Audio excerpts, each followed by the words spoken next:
Morning folks, it's Eric with Sharknose Transport again. I'm still brand new to the world of RV transport. We're rolling into Memorial Day weekend today, which means that it's actually about 2 months from when I recorded that first video on the Reno trip.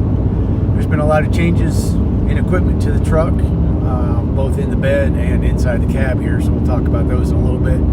Hopefully I can help people save some money and not make the same mistakes that I did because I stopped doing my research a little too soon. But this is my first trip into California, and we were up before dawn, and we're getting ready to deliver in a couple hours to San Marcos, California. Got about a 35-foot Transcend travel trailer. Weighs a little under 8,000 pounds empty. It's pulled pretty nice.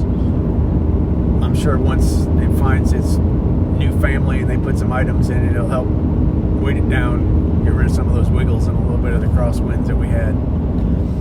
But it's been a pretty uneventful trip. Some rain, nothing too bad. So we're gonna drop off.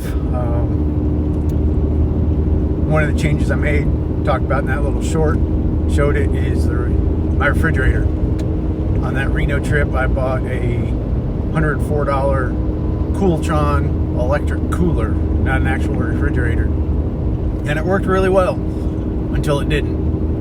I think it was a 20 quart, got packed pretty quick, but after about a month and a half, I think the fan in the lid stopped working, and it would cool until it iced up on the fins, then it wouldn't cool anymore, that would melt, then it'd start cooling again. So it was cycling a lot, wound up with a bunch of water in it.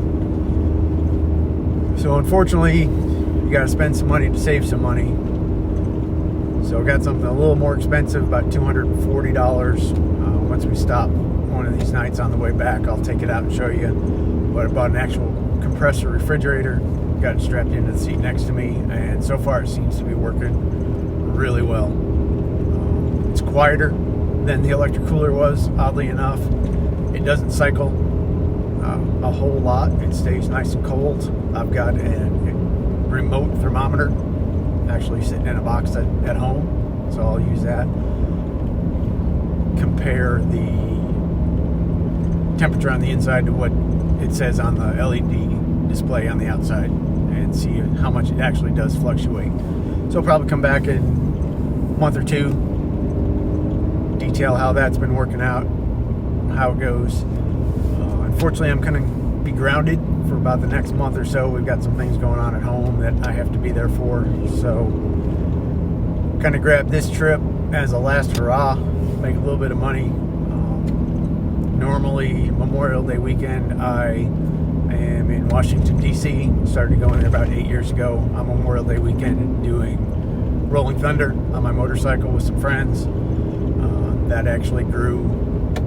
2019, my parents and another friend and I did Run for the Wall on the 10 days leading up to Memorial Day weekend. We rode out to California on our bikes, joined in with, 1,500 other close friends. There's 3 routes across the country. We did the southern route. Took 10 days stopping at VFW's, schools, American Legions. Run for the Wall tries to continue awareness for American POWs and MIAs from Vietnam and try to help promote healing and all veterans coming home. So I think it's a very worthy cause, and I was bummed that I wasn't able to do it this year, but financial reasons kind of made a little more sense to try to make some money while I can instead of doing hotel rooms across the country for 10 days. But we'll be back next year on the fuel team. It's pretty amazing. We fuel about 300 bikes in 30-35 minutes. I think I might have some video from last year I can put up. It's a feat to watch. But be back next year. To the folks I normally hang out in DC with on Memorial Day weekend, wish I was there. Have one for me, and we'll do it again next year. Back talking about some equipment in a little bit. I'm going to take a little time jump up here into the future. Seems like every time I hit a bump, my phone mount would either fall off the windshield or the phone would shift and I couldn't get through what I was going to say. So it's a couple days later, we're back home. It was a nice uneventful trip, the kind you like to have. No major issues, a little bit of rain, a little bit of wind, knocked the fuel mileage down a little bit as we were going into some headwinds, but all in all, not bad at all. Some numbers for the trip: from Middlebury, Indiana to San Marcos, California was 2,165 miles that we were paid for.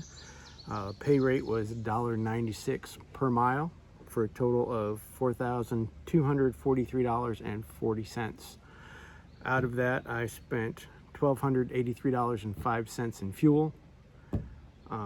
So after fuel, $2,960.35. Then some fees taken out, my bond, over $200 for that. But after the next long trip, my bond should be paid up, so that money won't be coming out anymore. It'll go into the checking account. The lovely Comdata fee, you know, we have to use that card to get paid, and then they pay you for the privilege. You have to pay for the privilege of it. And then some tolls and permits: $24.50 in tolls, $75.20 in permits, but that all got reimbursed, so that wasn't a loss. One interesting thing, the Comdata card, the savings on those fill-ups that I had, I saved just over $200 in fuel by using the Comdata card and getting that discount. So people say the fuel discount isn't what it used to be. Being new, I don't know what it used to be, but I enjoy saving $200. I would certainly like to save more, but it's not up to me, unfortunately. So that was kind of the trip in a nutshell. Saw a quick little glimpse of the new refrigerator that I bought, and if the contractors stay quiet a little bit longer here at the house, I'll give you guys a look at that, why I upgraded from the electric cooler that I bought the first trip to this one. So we'll see if they cooperate and stay quiet for us.